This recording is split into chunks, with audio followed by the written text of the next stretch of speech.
Pour cette émission, nous avons rencontré et interviewé François-Xavier Bellamy, député français au Parlement européen, dans le groupe du Parti populaire européen. Alors, le Parlement européen tenait 2 sessions plénières à Strasbourg en ce mois d'octobre 2021. Et comme il est à nouveau ouvert au public, nous sommes allés demander à Monsieur Bellamy ce qui est en débat au Parlement européen.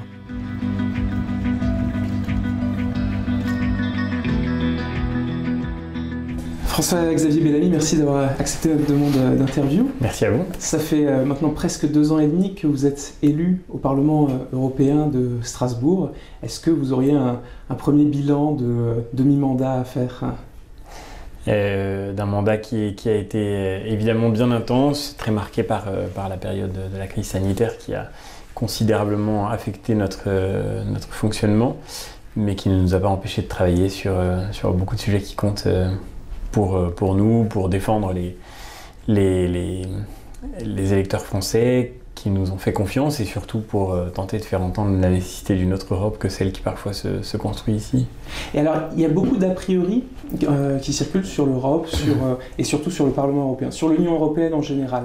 Est-ce qu'on pourrait en aborder quelques-uns comme vous avez maintenant une expérience de terrain, est-ce que ce qu'on dit est vrai ? Je pense surtout aux critiques qu'on fait habituellement à l'Union européenne, au Parlement européen, le manque de démocratie, l'éloignement des problèmes des gens, voilà tout ce qu'on entend dire sur l'Union européenne et le Parlement européen. Est-ce que c'est vrai ? Est-ce que c'est à moitié vrai ? Est-ce qu'il y a des choses qui ne sont pas vraies du tout ? C'est difficile de répondre brièvement à cette question, mais moi je dirais que j'ai rencontré ici des élus qui sont objectivement, il faut le reconnaître, pour beaucoup d'entre eux, même dans la diversité de leurs tendances politiques, des gens qui d'abord pour beaucoup travaillent énormément, qui connaissent bien leur sujet, qui sont compétents et engagés. C'est un Parlement dans lequel on ne vit pas dans une ambiance de confrontation permanente, parce que la structure de ce Parlement est très différente de notre culture politique française. Il n'y a pas une majorité qui décide de tout. Et il faut, pour qu'un texte soit adopté, que plusieurs groupes se mettent d'accord. Mais ceci pose, à mon avis, un problème important, c'est qu'effectivement, à la fin, tout texte est le résultat d'un compromis. Et par conséquent, il est difficile d'obtenir des décisions qui soient très audacieuses, qui soient très courageuses, qui soient très singulières dans leurs orientations, puisque de fait, à la fin, il faut toujours prendre en considération l'accord de plusieurs groupes. Et il me semble que ça pose aussi un problème démocratique, pour reprendre votre expression, en ce sens que finalement, même des groupes qui finalement n'ont pas été donnés gagnants par les électeurs au moment du vote de l'élection européenne, se trouvent à pouvoir peser de manière très forte sur les orientations politiques qui sont finalement retenues. Donc les différents groupes minoritaires ont vraiment arrivent à s'allier et à avoir un impact significatif. C'est-à-dire qu'en fait, quand vous êtes rapporteur sur un texte, par exemple, que vous construisez un texte, vous êtes obligé, pour que ce texte puisse avoir une majorité, de prendre en compte les avis des autres groupes, y compris de groupes qui peuvent être des groupes minoritaires. Et donc c'est très bien du point de vue du dialogue qu'on écoute chacun, mais c'est parfois un problème parce qu'au fond, quel qu'ait été le résultat des élections, on se retrouve devant une situation où la voix des électeurs finalement n'est pas toujours directement traduite dans les orientations qui sont finalement retenues. Et je pense par exemple à l'agenda écologique qui me paraît finalement très très idéologique et qui est poursuivi ici dans les institutions européennes. On le voit à travers un très grand nombre de textes liés d'une manière générale au Green Deal, le pacte vert européen, et qui est très imprégné d'une vision très issue de l'écologie politique. Moi, je crois qu'il faut protéger l'environnement, je crois qu'il faut prendre soin de la nature, que ça suppose aussi d'ailleurs de prendre soin de la condition humaine elle-même, qui fait partie de ce que nous recevons de ceux qui nous précèdent.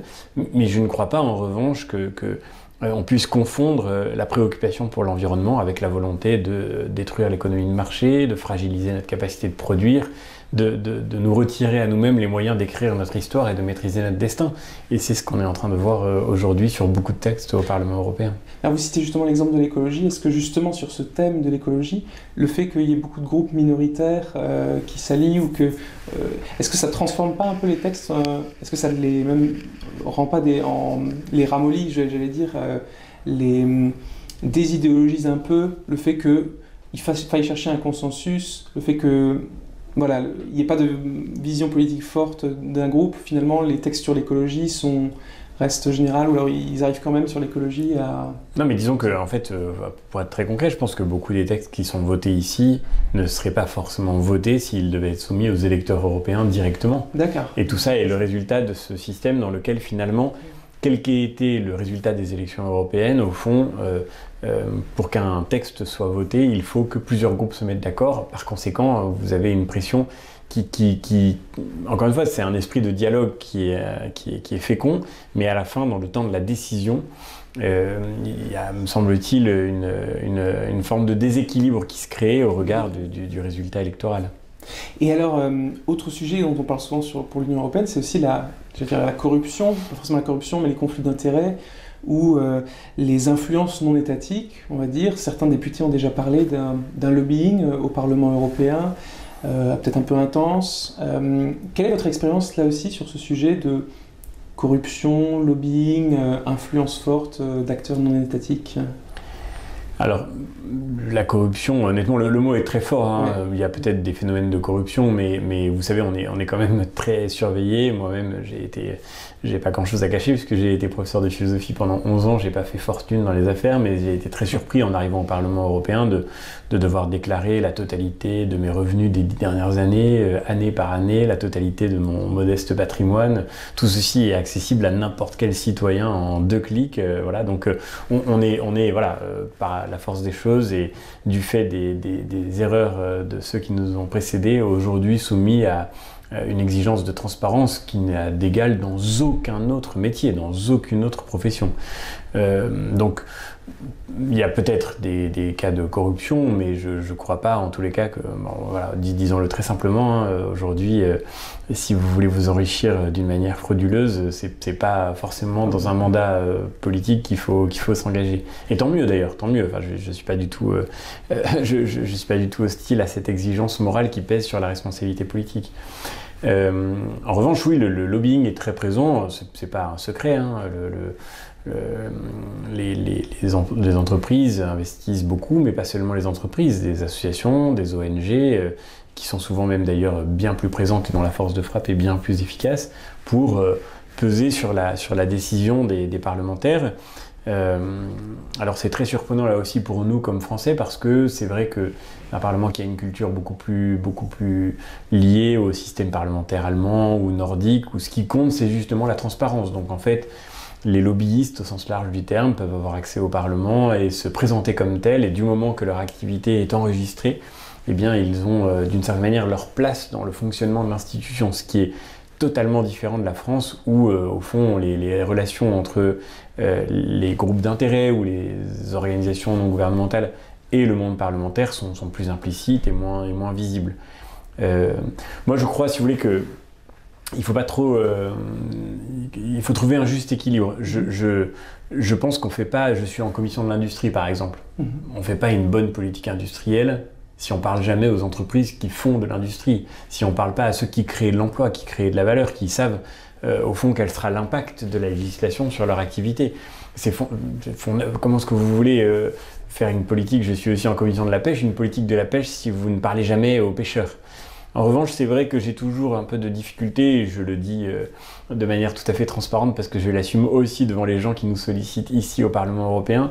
Je suis toujours plus intéressé de parler à un ingénieur, à un technicien, à un artisan qui travaille dans le domaine industriel qu'à un lobbyiste qui est là seulement pour délivrer un discours sans connaître la réalité de la complexité des enjeux. Et pour moi, ce qui compte le plus, et vous parliez tout à l'heure de cette distance démocratique, c'est de garder le contact avec le terrain.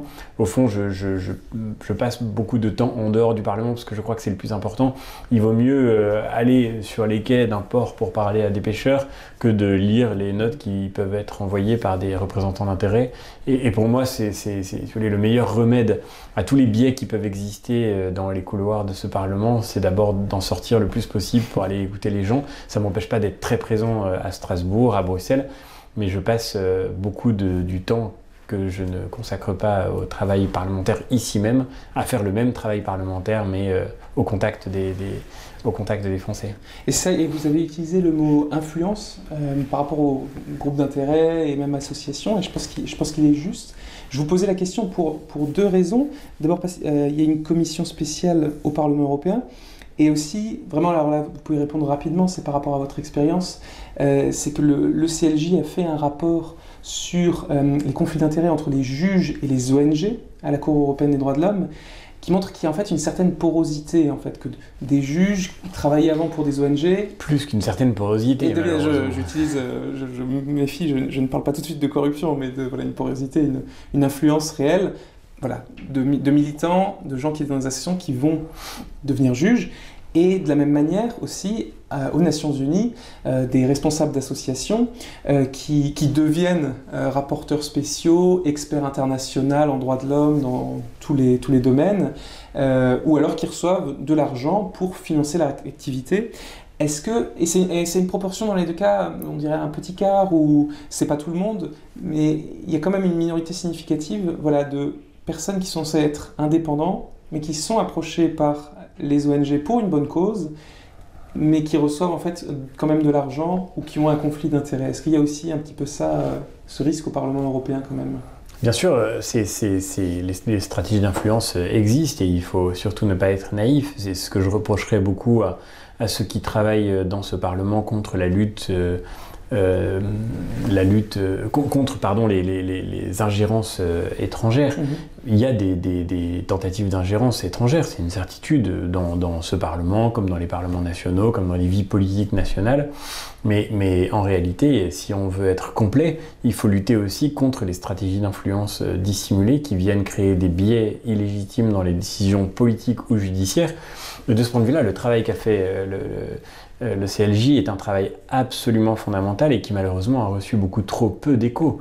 Moi j'ai eu l'occasion de m'exprimer ici même pour dire à quel point il fallait se saisir de cette question parce qu'on sait le poids que la jurisprudence européenne a sur les législations nationales et quand on voit la manière dont justement ces jurisprudences peuvent être affectées de biais, indépendamment même des phénomènes de corruption, c'est parfois du militantisme au sens fort du terme qui en tant que tel n'a rien de répréhensible sauf quand il vient sans se signaler, agir de l'intérieur dans des institutions judiciaires. Quand on a été militant d'une association ou d'une ONG, on doit se déporter lorsqu'elle vient présenter une requête dont on a à juger.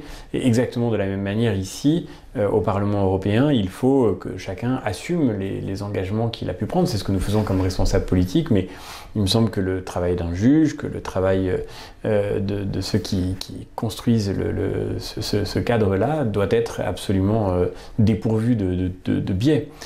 Donc ça, c'est évidemment un sujet majeur. Alors, dernier sujet que je voudrais absolument qu'on aborde, c'est que c'est l'éducation, l'instruction en famille. Dans votre livre « Les déshérités », vous parlez de la crise de l'école.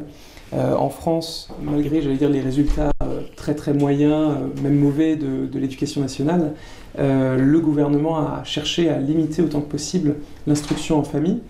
Donc la loi a été adoptée. Est-ce qu'il y aurait quelque chose à faire au niveau européen? Est-ce que c'est une question qui se pose aussi dans d'autres États? Est-ce que vous ambitionnez de faire quelque chose? Est-ce que quelque chose est possible? Non, moi je me suis engagé résolument contre l'atteinte grave que le gouvernement a tenté de commettre contre l'instruction en famille. Je pense que c'est un principe fondamental dans une démocratie. Une démocratie n'est pas constituée par le fait qu'il y a des élections. Il y a beaucoup de pays dans lesquels il y a des élections et qui ne sont pas des démocraties. Ce qui fait une démocratie, c'est des critères assez essentiels qui doivent être respectés. Et la liberté d'éducation en fait évidemment partie, parce qu'un pays ne peut pas être une démocratie quand il n'y a pas une véritable liberté éducative pour les familles, pour les parents.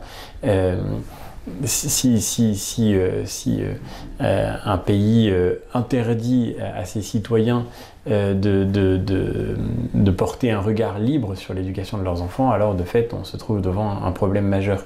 Mais je ne crois pas que ce soit une question européenne et je ne voudrais pas que ce le soit, parce que l'Union européenne c'est une institution, une somme d'institutions qui a pour but de permettre à nos pays de coopérer pour se renforcer dans le monde qui les entoure, en s'appuyant sur les principes d'une civilisation que nous avons en partage. L'Union européenne n'a pas vocation à se substituer aux États membres. Et nous ne devons faire ensemble au Parlement européen, dans les institutions européennes, que ce que nous ferions moins efficacement séparément. Le principe de subsidiarité doit rester fondamental. Et aujourd'hui, on est dans une lutte très rude pour réussir à maintenir ce principe de subsidiarité qui est fondateur non pas seulement des institutions européennes, mais de cette civilisation européenne précisément. Et que l'Union européenne ait à décider demain de nos modèles éducatifs me paraîtrait une forme complètement aberrante d'abord de rupture avec les traités, de rupture avec ce principe de subsidiarité, et finalement un symptôme de plus d'une Europe qui viendrait s'occuper de ce qui ne la concerne pas directement. Donc moi je ne veux pas me contredire, et je ne ferai pas de cette question un sujet européen, c'est un sujet politique national et nous devons le traiter avec énergie dans le débat politique français, notamment à l'occasion de l'élection présidentielle qui s'engage. Voilà, interview enregistrée au Parlement européen de Strasbourg, dans le bureau de François-Xavier Bellamy, je le rappelle, donc député pour le groupe PPE, dont il préside la délégation française, et notamment membre de la commission de l'industrie.